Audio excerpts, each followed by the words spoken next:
እጅግ አሳዛኝ የሞት ዜና ተሰምቷል። የኢፌዴሪ ጠቅላይ ሚኒስትር ክቡር ዶክተር አብይ አህመድ ሀዘን ተቀምጠዋል። የኢፌዴሪ ጠቅላይ ሚኒስትር ክቡር ዶክተር አብይ አህመድ የቅርብ ወዳጅ የሆነው ውድ ልጁን ሚሊዮኖች ባስቆጠረው የሰርግ ስነ ስርዓት ከዳረ በኋላ በመኪና አደጋ ህይወቱ ማለፉ ተሰምቷል።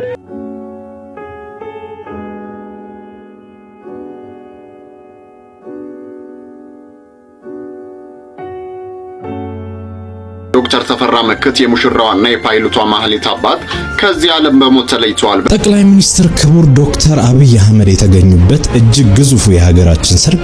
ሰላም ጤና ይስጥልን ቤተሰቦቻችን፣ ይህ የሮማንስ ሮድ የዩቲዩብ ቻናል ነው። በቻናላችን አዳዲስና ወቅታዊ ትኩስ መረጃዎችን ይዘንላችሁ መጥተናል። እስከ መረጃው ፍጻሜ አብራችሁን ቆዩ። ቻናላችንን ሰብስክራይብ ያላደረጋችሁ ሰብስክራይብ በማድረግና የደወል ምልክቷን በመጫን አዳዲስ መረጃዎችን በፍጥነት ያገኙ። ቪዲዮአችንን ለሌሎች ሼር በማድረግ ቤተሰባዊነቱን ያጠናክሩ።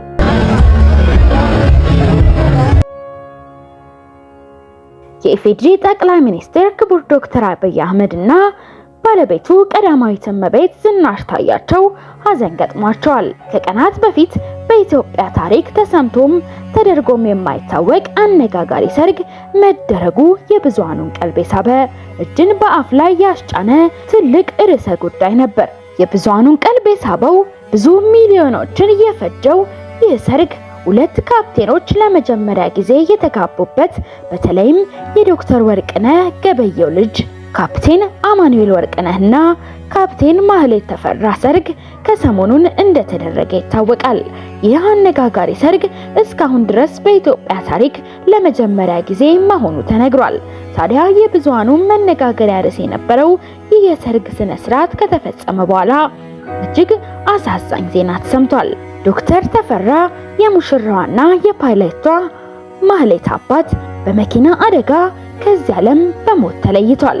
ሴት ልጃቸውን ከሚኒስቴሩ አቶ ወርቅነህ ገበየሁ ልጅ ጋር በደማቅ ስነ ስርዓት ያጋቡት ዶክተር ተፈራ በዚህ ሰርግ ላይ ተገኝተው የልጃቸውን ደስታ ተመልክተዋል። ይሁን እንጂ አሁን በደረሰ መረጃ እጅግ አሳዛኝ በሆነ ሁኔታ ህይወቱ ማለፉ የተገለጸ ሲሆን በትላንትናው ዕለት በ9 ሰዓት በሞጆ ስላሴ ቤተክርስቲያን የቀብር ስነ ስርዓቱ መፈጸሙ ተነግሯል። ታዲያ ከቀናቶች በፊት በተደረገው በዚህ የሰርግ ስነ ስርዓት ላይ የኢፌዴሪ ጠቅላይ ሚኒስትር ክቡር ዶክተር አብይ አህመድ መገኘታቸው ሲገለጽ ነበር። የሙሽራው አባት የሆነው ዶክተር ወርቅነህ ገበየሁ የመንግስት ባለስልጣን እንደሆኑ የወጡ መረጃዎች ያሳያሉ። በአንድ ወቅት ጠቅላይ ሚኒስትር ክቡር ዶክተር አብይ አህመድ ባለውለታዬ ናቸው በማለት መሞከታቸው የሚታወስ ነው። ታዲያ የዶክተር ወርቅነህ ገበየሁ ልጅ አማኑኤል የኢትዮጵያ አየር መንገድ ላይ የአውሮፕላን አብራሪ እንደሆነ ይታወቃል። ሙሽሪት ካፕቴን ማህሌት ተፈራም በተመሳሳይ መሆኗ ይታወቃል። እነዚህ የአንድ ሙያ ባልደረባ የሆኑ ሰርገኞች ጥምረት አይን ውስጥ ያስገባና በደማቅ የሆነ የሰርግ ስነ ስርዓታቸውም ብዙዎችን ያነጋገረ ሆኗል። ብዙሃኑም ሀዘናቸውንና ድንጋጤያቸውን እየገለጹ ይገኛሉ። ለሟች ቤተሰቦችና ለዘመድ አዝማድ መጽናናትን እንመኛለን።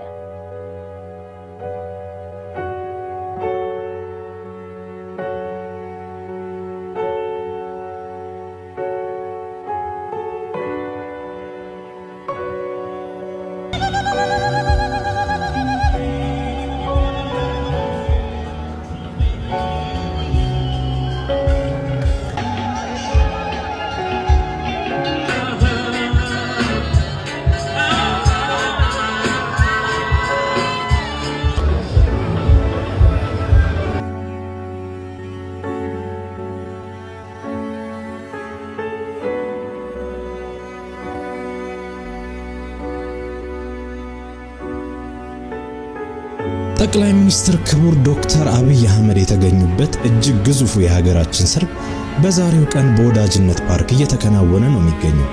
በዚህም ሰርግ ላይ የአፍሪካ ትልልቅ መሪዎችና የሀገራችን ግዙፍ ባለስልጣኖች እንደተገኙበትም ነው ለማወቅ የቻለው።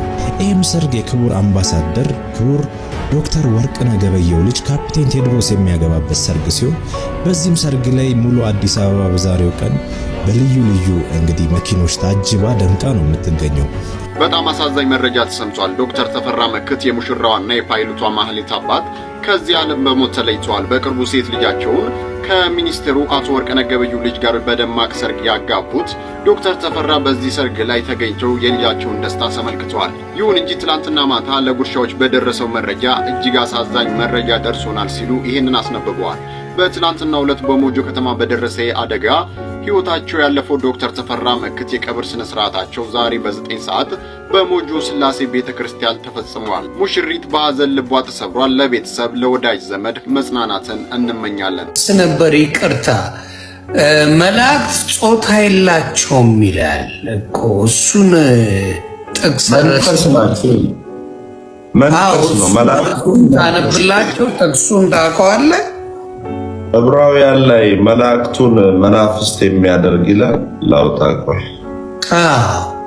ጾታ የላቸውም ራሱ መላእክቶች ጾታ የላቸው አይጋቡም ምን አይሉም ይላል መጽሐፍ። እኛን ደግሞ ሲናገር በእግዚአብሔር ገነት ይላቸዋል። እዛ እኛን ሲናገር እንደ መላእክት ናቸው፣ አያገቡም አይጋቡም ይለናል።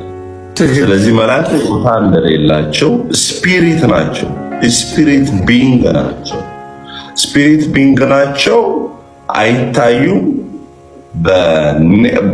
we cannot see them by our naked eyes ምንም አናያቸው። አሁን ቤቱ ጋር መልአክ አይቶ እስክስታ ይመታል ማለት ሊተራሊ። እኔ አንድ ጥያቄ ጠይቃለሁ፣ በፍቅር በጥላቻ አይደለም። በጣም ነው የምንወዳችሁ፣ የምሬ ዮኒም ስለሚወዳችሁ።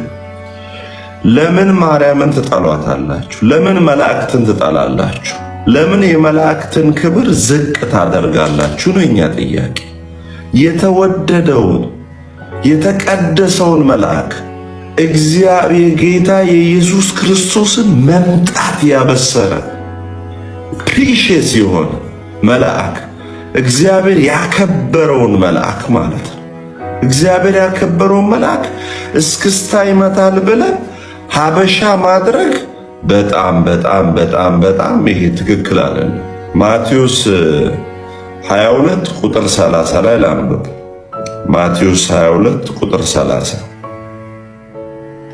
እንዲህ ይላል፣ ይሁን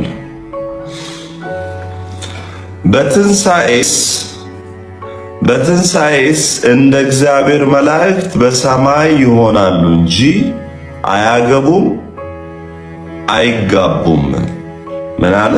በማቴዎስ ወንጌል ምዕራፍ 22 ቁጥር 30 በትንሣኤስ እንደ እግዚአብሔር መላእክት በሰማይ ይሆናሉ እንጂ አያገቡም አይጋቡም።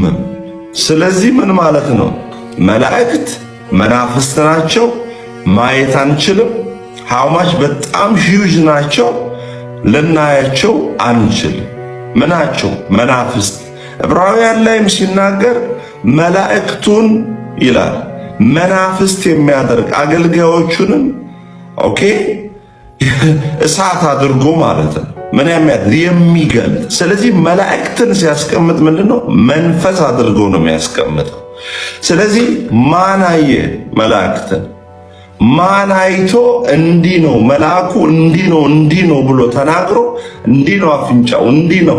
አሁን ለምሳሌ ይሄ ልጅ ነው እንደምታየው። አሁን ይሄንን ታሪክ የሚናገረው ቤቱ ጋር አይቶ ቤቱ ጋር ይሄን ተረድቶ የማርያም ስባት ሲመጣ ገብርኤልም ትከሻውን እስክስ ይላል የሚለው ስፔሻሊ ይሄ ወንድሜ ያለው ሰሜን ሊሆን ይችላል። ስለዚህ ካለበት ካልቸር አንጻር ወይ ይሄ ልጅ ቅድም ወላይታ አካባቢ ቢኖር ገብርኤል እንዲህ ይላል ሊል እኮ ነው ሲቆይ ማለት ነው።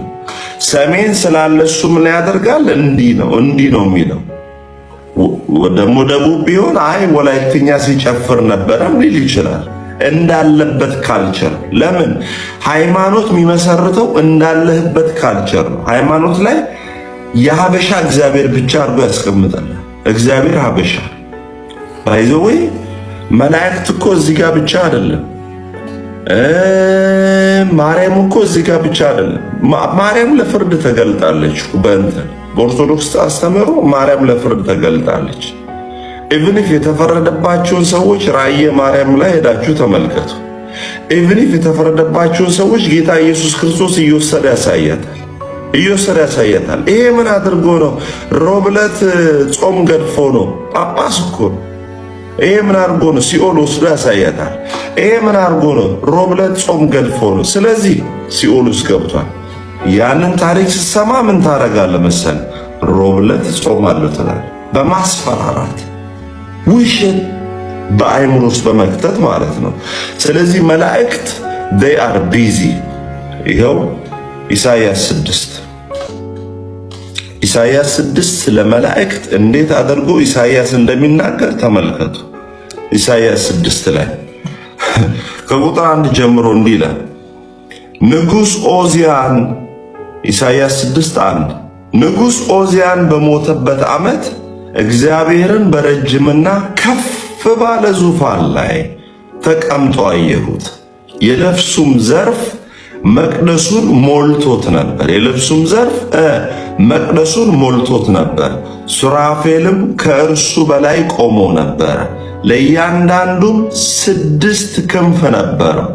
በ2 ክንፍ ፊቱን ይሸፍን ነበር፣ በሁለቱም ክንፍ እግሮቹን ይሸፍን ነበር፣ በሁለቱም ክንፍ ይበር ነበር።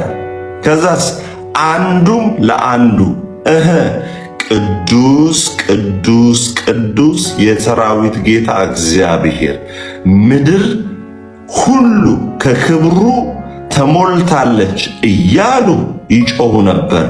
የመድረኩም መሰረት ከጯዊው ድምፅ የተነሳ ተናወጠ፣ ቤቱንም ጢስ ሞላበት። እነኚህ ምንድናቸው? በእግዚአብሔር ዙፋን ያሉ እግዚአብሔርን የሚያመሰግኑ ቅዱስ ቅዱስ ቅዱስ ቅዱስ 24 ሰዓት የሚሉ ያንን ቅዱስ ቅዱስ 24 ሰዓት ቢዚ የሆኑትን አምጥተ በዚህ በኩል ጎጃምኛ ይጨፍራሉ ማለት የእግዚአብሔር ያከበራቸውን መላእክት መናቅም። ዮኒ ማን ነው የሚወደው መልአክን? ማን ነው የሚያከብረው? ጴንጤ ነው ወይስ ኦርቶዶክስስት? ማን ነው የሚያከብረው መልአክን? እስክስታ ይመታል ይላል እዛ ጋ ደግሞ ኢቭኒፍ ከግብፅ እስራኤላውያንን ያወጣ ሚካኤል ነው ይላል። ከግብፅ እስራኤልን ያወጣ ገብርኤል ነው ይላል። ከግብፅ እስራኤልን ያወጣ ሩፋኤል ነው ይላል። ከግብፅ እስራኤልን ያወጣ ራጉኤል ነው ይላል። እግዚአብሔር አውጥቶ እግዚአብሔር ዋጋ ከፍሎ በጸናች እጅ በዘረጋች ክንድ መና እያወረደ ደመና እየገረደ ቀላይ የሰነጠቀ ውሃ ያፈለቀ ባህር እየከፈለ ጠላት እየገደለ በ9 ድንቅ ተአምራት በ10ኛው መቶ ብኩር በ11ኛው ስጥመተ ባህር እግዚአብሔር በጸናች እጅ በዘረጋች ክንድ ይዞ ወጥቶ ለመልአክ ይሰጠዋል። ስለዚህ ምን ማለት መሰለ ባለፈው ኃጢአት ብለን የተናገርነው ነገር የለም። ሚሲንግ ዘ ኦሪጂናል ማርክ ማለት ከተፈጠሩበት ዓላማ ውጪ እነሱ ማስቀመጥ ኃጢአት ነው። ሰይጣንም በልዑል እመሰላለሁ ሲል ነው የተጣለው። በልዑል እመሰላለሁ ብሎ ከሰይጣን አይደል የመጣው ያ ነገር። እኔ መልአክ ብቻ አይደለም በልዑል እመሰላለሁ ብሎ ዙፋኑ እንደተመኘ መላእክቱ አሁን ሳይመኙ ኦርቶዶክስ ግን ምን ያደርጋሉ? ኦርቶዶክስ አባቶችና ሊቃውንት ምን ያደርጋሉ? ለመላእክቱ ቦታ በመስጠት ራሳቸውን ካሉበት ስፍራ ያነሳሉ። ስለዚህ መላእክት ክህነት የበቀለው እኮ በድንግል ማርያም ነው። ስጋው ደግሞ የተገኘው እኮ በድንግል ማርያም ነው። ልጅነት የተገኘው እኮ በድንግል ማርያም ነው። የብርሃን ልብስ የተገኘው እኮ በድንግል ማርያም ነው። ጸጋ የተገኘው በድንግል ማርያም ነው። የጥል ግድግዳ የፈረሰው በድንግል ማርያም ቤዛነት ነው። እሷን ልጇ ቤዛ ከሆነ የይሁዳ እናት ቤዛ ናት። ልጇ መድኃኒት ከሆነ የመድኃኒት እናት መድኃኒት ናት። ልጇ ሰላም ከሆነ የሰላም እናት ሰላም ናት። እሺ ወገኖች እንግዲህ እንደሰማችሁት ነው። ከራሳቸውና ከፍላጎታቸው እንደሚያወሩት እንደ ኦርቶዶክስ ቤተክርስቲያን መምህራንና ኦርቶዶክስ ቤተክርስቲያን ዝም ብሎ ነው ክህነት የሚሰጠው። ትልቅ ግብብዳ የሚያካክሉ ከራሳቸው ከኪሳቸው ወጥቶ እንደሚናገሩት እንዳልኳችሁ ከዚህ ቀደም ከኪሳቸው እያወጡ ይህን የሚያካክል ግብብዳ ምንፍቅና እንደሰሩ ከዚህ ቪዲዮ መመልከት ይቻላል። እኛውን ሊቃውንት ናቸው። እንግዲህ ትልቁ ግብዳው ምንፍቅና ስጋው ደግሞ የተገኘው ከድንግል ማርያም ነው። አሁን ይሄ የነሳው ስጋ የሚለው አስተምሮ ራሱ መጽሐፍ ቅዱሳዊ አይደለም። በነገራችን ላይ በየትኛውም መጽሐፍ ቅዱስ ሐዋርያ የትኛውም ሐዋርያ ጌታችን ኢየሱስ ክርስቶስ የነሳው ስጋ ከድንግል ማርያም ነው ወይም ስጋ ነሷል የሚል አስተምሮ የለም። በመጽሐፍ ቅዱስ አታገኙ፣ አንድም ስፍራ አታገኙ። ኢራኔስ ነው። ኢራኔስ የሚባል የቤተ ክርስቲያን አባት ነው። ሄሬሲ የሰራ አባት ነበር። ከሱ የስተት ትምህርት ወይም ሄሬሲ ምንፍቅና ነው ብሎ ተቃውሞ የጻፈው ጽሑፍ ነው እንግዲህ ሄሬኔስ የሚባለው ማለት ነው። አንድ ቫላንታኒዮስ የሚባል ሰው ክርስቶስ ኢየሱስ ስጋ ከሰማይ ይዞት የመጣ እንጂ ድንግል ማርያም የተዋሃደው ስጋ አይደለም ብሎ የሚያምን ሰው ነበር። እሱም በመቃወም እንግዲህ አገኒስት ሄሬሲስ በሚለው መጽሐፉ ላይ ኢራኒዮስ የሚባል ሰው ይህንን ተናግሮ ነበር ማለት ነው። ከመጽሐፍ ቅዱስ ግን ሶርስ ምንም የላቸውም። ምንጭ የማርያም ስጋ መንሳቱን የሚያሳይ ምንም ማስረጃ የለም። መጽሐፍ ቅዱሳዊ ማስረጃ አሁን አንዳንድ ሰዎች ምንን ይጠቅሳሉ? ገላትያ ምዕራፍ 4 ቁጥር 4ን ይጠቅሳሉ። ነገር ግን በዘመኑ ፍጻሜ በደረሰ ጊዜ እግዚአብሔር ከሴት የተወለደውን ከሕግ በታች የተወለደውን ልጁን ላከ ይላል። ከሴት የተወለደው ማለት የሴትዮዋን ስጋ ነስቷል ማለት አይደለም። ኢነሰንስ ምክንያቱም እሱ የተወለደው ከድንግል ነው። የትንቢተ ኢሳይያስ ምዕራፍ 7 ላይ ወንድ ልጅ ጸንሳለች፣ ድንግል ትወልዳለች። ድንግል ደግሞ በዘመናት መካከል ፊዚካል ክሮሞዞም ወይም ደግሞ ኤግ ወይም ኦቪዩም ተቀላቅሎ ከስፐርም ጋር የተፈጠረ አይደለም። ጌታችን ኢየሱስ ክርስቶስ ሰው እንደሚፈጥሩ አይደለም። እሺ እሱም ይሁንላቸው። ግን እዚሁ ጋር ትልልቅ ስህተት ግብብዳ ስህተት ከሰሩት ነገር ላሳያችሁ። ክህንነት ራሱ የተገኘው ከድንግል ማርያም ነው ብለዋል። የክህንነት ጸጋ ከድንግል ማርያም ነው የተገኘው። ያው ነገሩ ከዚህ ቀደምም ብለዋል እኮ እሷ ባትኖር ጌታ ራሱ አይኖርም። እሷ ባትኖር ሥላሴ የሚባለው ቃል ራሱ አይፈጠርም። እሷ ባትኖር ኖሮ እነዛ ሐዋርያት ሥራ ምዕራፍ 1 ላይ ወይም ምዕራፍ 2 ላይ የነበሩ ሰዎች መንፈስ ቅዱስን አይቀበሉም ነበር። ከ120 ሰዎች መካከል ባትኖር ብለው ተናግረዋል። መንፈስ ቅዱስም አይመጣም፣ አብም አይኖርም፣ ወልድም አይኖርም ብለው ጭራሽ የሚስጥረ ሥላሴንና የስጉ ቃልን ሚስጥር በመተላለፍ የፈለጉትን ነገር ፈጥሯል ማለት ነው። ነገረ ክርስቶስ ፈርሶ የራሳቸው ሐሳብ ተጨምሮበታል ማለት ነው።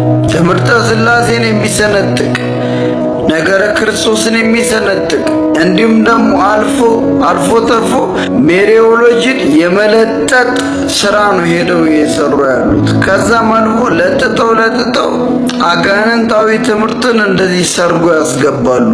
ወይም ነገረ ማርያም ብቻ አይደለም፣ በትክክለኛው ስትመለከቱት ይሄኛው አጋንንታዊ ትምህርት መሆኑ የምትረዱት የታምር የራሷ መጽሐፍ ነው።